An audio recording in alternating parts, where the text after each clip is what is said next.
Welcome back to Man Crossing New Horizons. I'm Dear Darling, and shall we see what's going on a lovely little island of Fawnhollow today? I feel like my microphone is really high up. Why is it? Why have I put it up here? Hold on, let me lower it a little bit.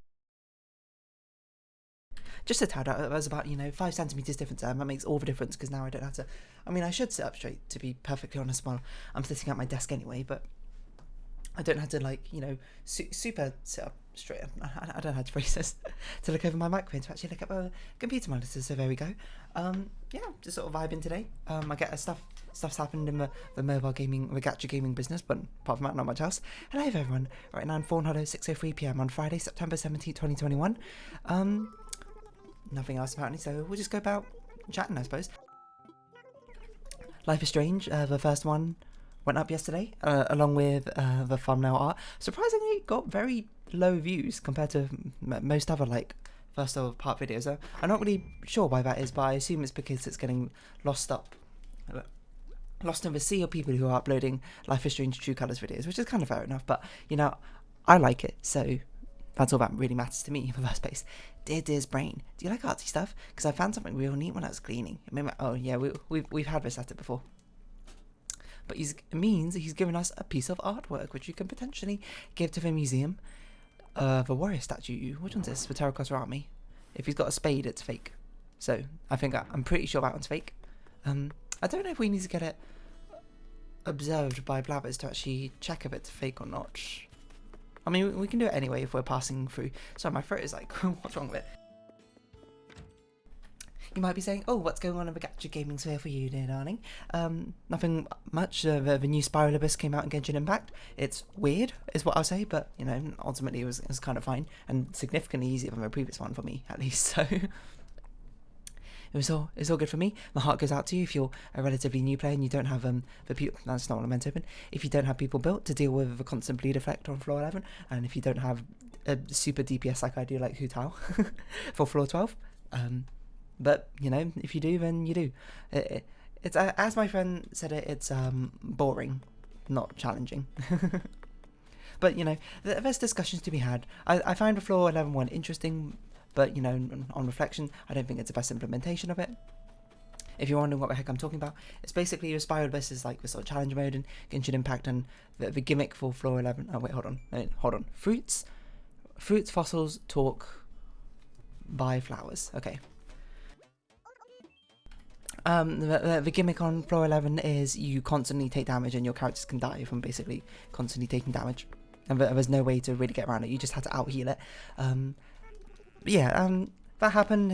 It's fine. At the end of the day, it's not too difficult, but it's just difficult for you haven't played for as long, I suppose. But no, the bigger thing that's happened is in Idolmaster Cinderella Girls Starlight Stage. Phoebe is out, unfortunately, because we have a new banner coming around, and it's Shiki. Ichinose Shiki, who is one of my favourite characters, and I was like, no, I don't have enough, but I pulled a bit for her anyway. I wasn't gonna go for full way because I can't go for full way. I can't go for a spark, as they say. I managed to get her in an absolutely ridiculous pull where I got 3 SSRs in one pull, which was incredible. I was like, wow, these pulls have been very lucky for me because I also managed to pull Mayu. I might as well just be saying utter nonsense to you if you don't know what I'm talking about, but basically I got lucky. In the 3 giveaways, and not only that, there was a lottery system that happened in Starlight Stage, and I got extraordinarily lucky where I got a 3rd place prize, which is very unusual. It's quite rare for that to happen. This is the highest I've ever placed in any of the lotteries, and previously the highest I placed is 5th. So the fact I got a 3rd place prize was like, whoa, where did this come from? So that's quite nice. So yeah, it's been a lucky stretch of a month, maybe? I don't know. We'll see how it really goes. I guess not all too lucky because my raiding balls were pretty bad against you, but yeah, I don't know. It's a bit wild to think about because I was thinking about this in Starlight Stages, how much the game has changed since I started playing and how complicated the game has become with team building wise. If you don't know, Starlight Stages is a rhythm game with team building-esque elements where you had to mix and match different cards together to form a team of that sort of thing to score highly. And when I first started playing the meta, I suppose, and you might be like, I didn't know Gacha games had a meta. Oh yeah, Gacha games tend to have huge metas surrounding them, and they're not always as carefully well, maybe not carefully balanced, but not always, balance isn't always a priority necessarily when it comes to them. Obviously the devs don't want to make things outrageously unbalanced, but they do generally want to make newer things better to, you know, incentivize you to spend money on the game, right, to put on them to get, instead of using your old ones, etc, etc. So it's not so much as, you know, like in League of Legends or in Dota, where you can have like patch updates, because you can't kind of nerf things in gacha games because people spend money to buy these sort of things in the first place. So you'll probably face a lot of backlash if you end up nerfing things. So the only things you can really do is buff, and that's as much as you get in the way of updates. Of course, your mileage may vary depending on the game you play. This has sort of been my experience. I'm not going to pretend like I'm overarching expert in these sort of games. I've just got some experience, I suppose, in playing some of them.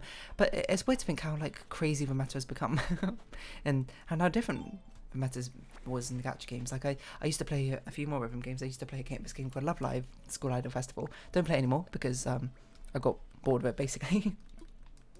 The long and short of it was basically it got too easy for me, and the updates kind of sucked, and then Starlight Stage was just better at that point, so I just played that instead. That meta was like sucky for ages. It was just, it was so simplistic. It was just put all your strongest of one type on one team, and then sometimes put some other types in if they're strong enough. But now the meta's very much changed about. But with Starlight Stage especially, it's crazy to think how much min-maxing I can really be in this sort of gacha game. With Starlight Stage, maybe one of these days I should actually do like an Animal Crossing video all about it. But basically they all have a load of different skills, and basically in the early days of Starlight Stage, the meta was use like all of the same type and all of the same attribute, match them as close as possible, your highest rated skills, and try and get at least two of one skill, two of another skill, and the other skill can be whatever, doesn't really matter. It was very simplistic because there was only like 4 different abilities, and I was like, I'm going to guess 25-ish or so different abilities, with all different like mixing and matching. They all have passive abilities and active abilities, which they all have different timers, which you had to mix and match together, and things have gotten far more complicated to that. You had to very much min-max it, and now there's people who, you know, like, to be fair, they like to min-max these games, and, you know, I'm not a min-maxer. I'm just kind of like you know me, I'm just more of a collector, if anything, when it comes to these sort of games. But I still like to score highly, because when you score highly and do well on things, you can get more rewards. And that sort of thing. I think that's probably shown the best through Genshin Impact, where I don't care about theory crafting and builds, that sort of thing. I just look up other people are very invested in that sort of thing. They'll have spreadsheets, they'll do calculations, they'll do like programming, they'll make calculators about these sort of things, just trying to find the correct combination of things which work together just to maximise your damage. And I don't mean that in a disparaging way. I think that's awesome, you know. I think it's awesome that these sort of games can appeal to a load of different people in a load of different ways. Like if you're like someone like me, you just like collecting, you're like reading more about the lore and listening to the characters and following the story, that's really awesome. If you're much more mechanically based and you like to min-max it, the damage, you like to optimize, that sort of thing, these can appeal to you. And whenever games have these sort of things as both valid ways of interacting with a game, I think that's really cool, to be honest. And tabletop games especially have a long way to do that. You can be like me, I like storytelling, I like lore, I like to roleplay, that sort of thing, or you could be someone who likes to min-max, you like fun builds, and that sort of things. You like to come up with clever sort of solutions and tinkering to that sort of thing, like, you know, loads of different ways to play these sort of games. And it's interesting. Like, I don't know if it's interesting so much that they can come out during gacha games as more as I suppose they naturally come out from any sort of games with any sort of mechanics. Perhaps is the better way to put it, but perhaps it's just a little bit amusing that it appears in these mobile gacha games, which people would like write off as just being like you know, money, cash grabby, which they are, to be fair, and like 100% they absolutely are, but they have some depth to them as well, especially with what meta can develop. And sometimes if you like the core gameplay, I find it interesting to follow along with these sort of things as well. It happens a lot with shiny colours as well. But yeah. Oh, for a second there, I thought I was muted because I looked down, I saw my scroll lock was on, and I was like, am I muted? But no, for some reason my scroll lock's just on, but I'm not muted. Hold on. There we go, just turn it off. Yeah, all of this min-maxing you can do, and it's become especially prevalent in Starlight Stage, because now the meta from before just being like, oh, you just need to sort of vaguely have, you need to have just the right type and right attribute, and then like enough of the right of different skills in your team and you're good. Now it's like, oh, you had to match them up, you had to use specific timers on specific songs with these specific skills, but definitely the attributes need to match, and you know, sometimes it'll just be incremental things, sometimes it won't be. And you know, there's a huge range of characters, and you know, you had to have the perfect 5 characters, which you basically have to randomly pick up, because they get released like they release like new cards very frequently. There's like 3 at the start of the month, 1 in the middle, and 1 at the end. These are just the limited cards, aka the cards which actually matter. Controversial? Not really. And you basically have to have the exact 5 cards you need to create a team perfectly nowadays. And not only is it really specific, these 5 cards, these are 5 cards spread out, like sometimes there'll just be like a month in between them, sometimes there'll be like 8 months in between them or something. You basically just sort of like have to randomly guess which ones are going to be the ones which are relevant to you. And if you're someone like me who just wants to pick the characters that they like, or the cards that they like, it's, you know, quite difficult. You sort of have to mix and match it with exactly what you got, which is quite difficult, unsurprisingly. We should check Vivian's home just to see if Phoebe's in and Phoebe's not in.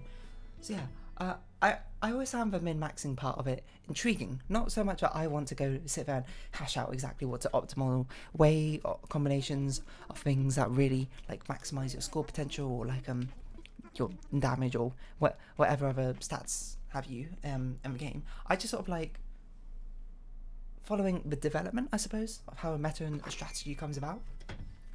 That sort of game. And I guess it goes doubly so because it's a game I play. I actually understand the context behind it is very interesting. So yeah, you know, shout out to all the min-maxes out there, or the optimizers, or the people who look to crunch the numbers and get the best results for the smallest amount of, not currencies, and in-game currency, I suppose, spent. Because without you, plebs like me who are just sort of take a very basic way to come to team building and optimization would, you know, be stuck in certain situations. I'm sort of like on a teetering line where I'm mildly interested in optimization, but much more interested in like aesthetic and art style, I suppose. So yeah, shout out to you lot. I don't know if you're one of the ones watching. If you're not one of the ones watching, then fair enough. But yeah, it's also interesting to see how these sort of matters develop. Because I think it might be surprising if you don't play like these sort of mobile games and the gacha games, that sort of thing, that there even would be a meta. But like it's one of those things where you think about it and be like, yeah, of course there's going to be a meta, as long as there's any sort of like variation with these sort of games, as long as there's like mechanics, I suppose, to toy around with customization, I suppose a meta's going to develop, and there's always going to be people who like the series, who like the context of a game, and who are going to optimize the heck out of it and find the optimal way to play. I think that's cool. Maybe you don't, that's fair enough, but it's always interesting to read about it. And it's always interesting to read about it when a game goes wrong, because obviously these games, at the end of the day, they're run by businesses, and businesses want to make money. Should we have a chat with Sable? I don't think we've spoken with Sable for ages. Not that she says anything different, but still. Happy Friday. Get some sewing in. Yep, you know, I'm pretty sure that's the usual dialogue, but maybe it's not. My memory could be a little bit hazy about this sort of thing. Yeah, it's always interesting to see when the metas go wrong, because like when they release a character or some part of the game mechanic which is just way brokenly strong compared to others, and people complain, like, you know, it happened in Genshin with the release of Ganyu, and Ganyu being ridiculously strong, and Hutao also being ridiculously strong, and that sort of thing. I suppose it matters less in Genshin Impact because it's not actually a competitive game, it's a single player game essentially. You're not really competing against others yet, which I'm honestly really surprised, because I feel like that's always the crux of these sort of gacha games, is always they have some sort of competitive mode where you need to do well enough. And I guess you have a Spiral Abyss and Genshin Impact, but that's sort of like that's a single player experience. It's more like a challenge mode rather than a PvP sort of mode. But it seems to be a staple. Did it rain yesterday? Maybe it rained yesterday. Why do we have so many flowers out and about? It seems to be a staple, I suppose, in gacha games, to really sort of incentivize people to min-max, to build the best teams possible, etc, etc, etc. But yeah, it happens to Genshin Impact, and, you know, I mean, I suppose it's been happening recently as well, with some characters being deemed weaker than expected. Personally, I think I'm not really an optimizer, but my experiences with them have been very okay. But I would also say, don't take my word for it, because I'm not a min-maxer. I don't know. It's just like my own personal experience has been. I'm finding it fine enough, which is I guess okay for me personally. I guess we'll walk around the museum and see if Phoebe's here, and we'll make a donation. and we'll show you this thing, and you'll be like, what? This is fake. Just to sort of flex my fake art knowledge. Who, what? It's fake. I wonder if when you sell these, do they become like low in value once you evaluate them as being fake? I don't actually know. Or is that just like another way you can sell them and like, or tell if they're fake or not? So yeah, we're gonna have a quick run around the museum to see if we can find Phoebe in here, so we can actually give out a present. Yeah, it's always really interesting to see where they go wrong. Like, you can argue it's happened in Starlight Stage because now the meta's become very, very, very specific, when before you could sort of hash a lot of things together and be reasonably okay. Now you need very, very specific cards to make certain metas work, and things have just been evolving probably ridiculously quickly, but that's a story for another time. Has it happened in Project Sekai? I'm not really well informed enough in Project Sekai to make that judgment. Like Bandori, I don't know what the meta happened in Bandori. That's another sort of rhythm game I used to play. That one I remember being really boring, because the meta didn't really evolve. It was just sort of like use your highest... like, it got to a point where, like, no matter what boosts were going on in the event, I would... My highest scoring team would always be this one team over and over again. What team was that? Oh, I think it was Happy Roselia. I don't remember. It's been years since I played Bandori, so I don't even know what's going on with that anymore. Again, keep all of these. We can afford to sell some of them. We only need a few fossils. I'm trying to think what other things. Whenever like a card has been released and it's been like, or a character's been released and it's been like, oh, this has just been so broken in my time we're playing gacha games. That everyone's like, you must use this card because it's crazy good. I can't remember it really happening in Love Live. Love Live had a very stale meta for a long time when I played, but perhaps it's different now. I don't really know. I can't say.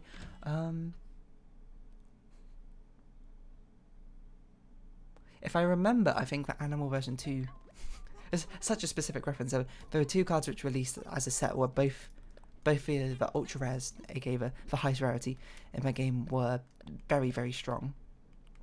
But not like brokenly strong, I think. Or maybe they were. I don't really recall. Hold on, I just need to think about what I am selling here. We didn't put the rainbow fish model. Let's go do that now. I always will forget. And I don't want to accidentally sell it. But I remember, because I talked about this before, I follow this subreddit called Hobby Drama. Not so much of a drama, but I like to sort of get like a peek behind the curtain of ongoings of different like communities and that sort of thing. And I always find it very fascinating. But it talked about this one game. I can't remember what game it was. I think it was a Ruby game. Oh, I accidentally just pressed the button. Yeah, I think it was a Ruby game from, I guess Rooster Teeth. They're probably not ones who developed it, but they're the ones who made up that media property, I suppose, in the first place. Hold on, I don't think we need that many customization kits. Yeah, I think it was Ruby or something, and the evolution of that meta, which, as I understand it, was basically no, I want to stack up all of this flour, and if I understand it, it's basically kind of like Clash of Clans-esque. I don't really know how Clash of Clans works as well. It's like a tower siege where you put down like units or something, and then you put down units to attack your enemies, and then you put down like defensive buildings or something, and then they released like a character like based off in Yankat or something who was just so brokenly strong or whatever, but the entire meta just was dominated by them. Isn't that always really fascinating? Oh, that's hot item. That's not buy items. I thought it was hot item. Oh well. Like, I don't know, because I guess I'm talking about min-maxing. Like, as soon as... I suppose game balance, what I'm trying to say is game balance is a very sort of delicate art with this sort of thing. Like, obviously they're trying to make things slightly strong, but they only want to make things just a tad bit stronger than the previous ones, just sort of incentivize those who wait or quick wait to spend more of the game to get the best of the best if they want to keep up. Is it kind of like a predatory monetization scheme? Yeah, absolutely. No disagreeing with you there. The whole gacha system itself. I've talked about this before. I think having random chance in a game can be cool and can create some interesting stories with everyone having different involvements and different experiences of the game, but the way it's monetized is it leaves a very sour taste in your mouth, doesn't it? Yeah, what was I saying?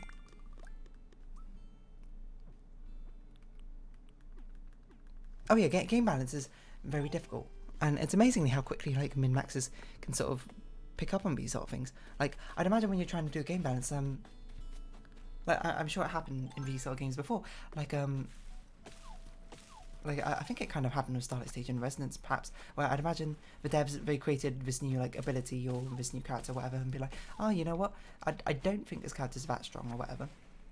So perhaps it needs a bit above, and you know, in the playtest or whatever, they deem, okay, this is balanced enough, maybe a bit stronger than previous ones to sort of like incentivize a different style of play or whatever, and they release it into the game, and then suddenly min-maxes, because you know, whenever you play the game, your dev team's probably not more than like 1,000 people, depending on if you're a AAA studio or whatever. But you suddenly release it into the world, and suddenly you find out it's incredibly broken. Why? Because they have the whole like scale of people who had to playtest the game. As a dev team, you don't have all that many. You could only hire so many like Q&A testers, I suppose, and even then, not all of them are going to be necessarily hyper optimizers. You'll probably only have like a handful, I guess. But suddenly you release it into your entire player base. You've got, for very popular games, like hundreds of thousands, perhaps even millions of people playing your game, depending how popular it is, and some of them, like a huge percentage of them, no, maybe not even a huge percentage, but a huge number of them, because percentage-wise, even if it's like 0.01%, that's still going to be like a couple thousand or something, are going to be min-maxes. We're going to be saying, all right, how can we exploit this new ability or card to its maximum potential? And they'll take into account every single possibilities, which you really would hope the game devs would do. But you know, in things with a lot of moving different systems and things, games which have been out for ages, there's not different things to really take into account. And suddenly they find like something which is a breaking point, where it's like, oh, you know, this interaction here utterly breaks the game. This is utterly crazy broken. Everything, it trivializes, I suppose, all the content in this game. Your damage is insane or whatever, and then suddenly that just dominates the meta for ages. And then the devs are now kind of stuck in a difficult position, because we're in a usual game where you got like a usual multiplayer game like LoL on Dota or Siege, etc. Devs can be like, all right, hotfix patch, this is too strong, we're going to nerf this. If they release like a new champion or a new item or something which is just too strong and being exploited by the community, of that, okay, my bad guys, we didn't see this interaction coming, because we have a lot of moving parts, and everyone goes like, oh, whatever, okay. Boo, you suck, devs, or something. But then people move on because it's no longer in the game. When it comes to gacha games, because people are spending real money on this sort of thing, because people are doing this sort of gacha system, like spending their luck, spending even a fictional currency to gamble, I suppose. Well, not I suppose, yes, straight up gambling, to get this item, and then once word comes out that it's very strong, and you're going to incentivize so many other people try and get this item as well, or this card, or etc. No, you're in a problem. You can't just nerf this card, or if you did, you're going to get huge amounts of upset backlash from your paying customers. That's not really good from a business perspective. You kind of want to keep them in your good books, don't you?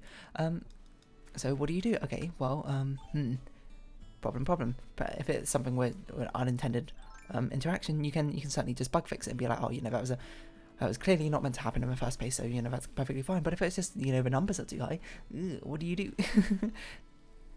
That's a big question. Honestly, I don't have a good answer for you.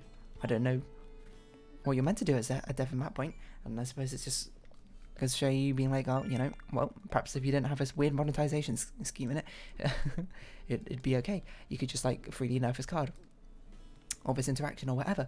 But now you do use like, okay, well, there's a problem now, because now all the content is now being trivialized. We're going to have to make harder content for the people who have access to this card / this gear or whatever. We're going to have to make things harder, but now becomes a problem, because now not everyone's going to be able to have access, or, you know, want to run the gacha to get this new interaction, even if it's broken OP. A lot of people are going to try to. So it's like, now this is a bit sort of bad balancing act. Now, all the business people in the company going like, ha ha ha, I'm accounting all their money properly, because now they can do what's called power creep, and just make everything equally strong. So everyone has to incentivize even more people to spend money to keep up with the evolving meta. But yeah, as a game dev, like, who probably wants like actual balance and that sort of thing, or wants an actual fun experience, you're just like, what do I do? I suppose what you could do is you could just refund everyone who pulled on it if they nerfed it, but, you know, that doesn't feel particularly great. And over the business, financial bigwigs, I suppose, and marketing, and not marketing, big wigs in the financial management are just like, we're not going to allow it. What should we drop? Marimba? Oh, I forgot, we need to put this rainbow fish model down. That's exactly why we went upwards in the first place. So yeah, which is, I suppose say, it's kind of a good thing that we got balance and patch up dates now. I guess it hasn't really been about min-maxing, it's more been about like updating, patch updates and that sort of thing. But still. What was I going to say? I don't know. Rainbow fish is a river fish, right? I think it's a river fish. We'll put it smack dab in the middle of these two fish. Look at that. But like a little school, a little friend group. Offset them slightly just to give a bit of visual interest. And there we go, we'll sell the rest of our inventory. Yeah, so what happens now, so the only thing you can really do is like, okay, well, we're going to have to make content harder to make it actually interesting for other people, but then it's also like a lot of people are missing out on that thing, so every other release needs to be hard as well. And, you know, as an actual game dev, I imagine that kind of sucks, but then as a business person, you're like, oh, just power creep everyone. We kind of want people to keep playing. There's a delicate balance. And often the stories of the failure of it are always rather interesting, don't you think? Maybe that's just me. A learning experience, shall we say. Well, a learning experience makes it sound like I'm going to make a gacha game, which is, you know, it's not really on my horizons, but perhaps it will be someday. I'd probably want to not make a gacha game, probably want to make something a bit more interesting, necessarily, but neither here nor there, I suppose. If I ever make a gacha game, you bet your bottom dollar I'm going to do my best to make it fair. But obviously, let's not think about that because that's not going to happen. But yeah, patch updates. So sort of long and short bits, you can't really do much in gacha games. Although to be fair, it happened recently in Starlight Stage. There was this unintended interaction in one of the rhythm game modes, where one of the cards which made scores go absolutely bonkers, which is presumably being fixed right now. Who knows? We have so many bells. You might say, what else happened? I watched a few more episodes of My Hero Academia. What episode am I on now? I think I'm on episode 30 or 31. I'm going to try to think how to say it without giving stuff away. I just had an encounter with a villain who has no nose. There you go. You'll get that in season 2. So it's been very interesting. Honestly, thoroughly enjoying it. I honestly did not think I would enjoy a shonen anime this much of that sort of thing, but you know, I've got to say, it's great. Yeah, so I feel like that's a very common thing, especially to happen on gacha games. So I suppose the long and short of it is sort of just like if you play one of these games which has patch updates much more normally, just be like, count your lucky stars, I suppose. Well, it's not even lucky stars, more like you poor souls over in the gacha gaming community. How has this happened to you? How can you let them do you like this, eh? Why do we not sell those two fish? I could not tell you, but I suppose while they're here, they can party. But yeah, I don't know. The meta's always very interesting in these sort of things. How does a meta evolve in a game where you can never nerf, you can only buff? Weird, isn't it? Someone should do a sort of video about that sort of thing. Maybe it'd be very interesting. Maybe it wouldn't be, I don't know. But anyway, if you have been watching, thank you very much. This has been Animal Crossing New Horizons. I've been Dear Darling. Likes, comments, subscription, shares are greatly appreciated. Join me Dear Darling Discord. Follow me on Twitter down below. Hope we can see each other again. But for now, it's our farewell. So until next time, bye-bye for now.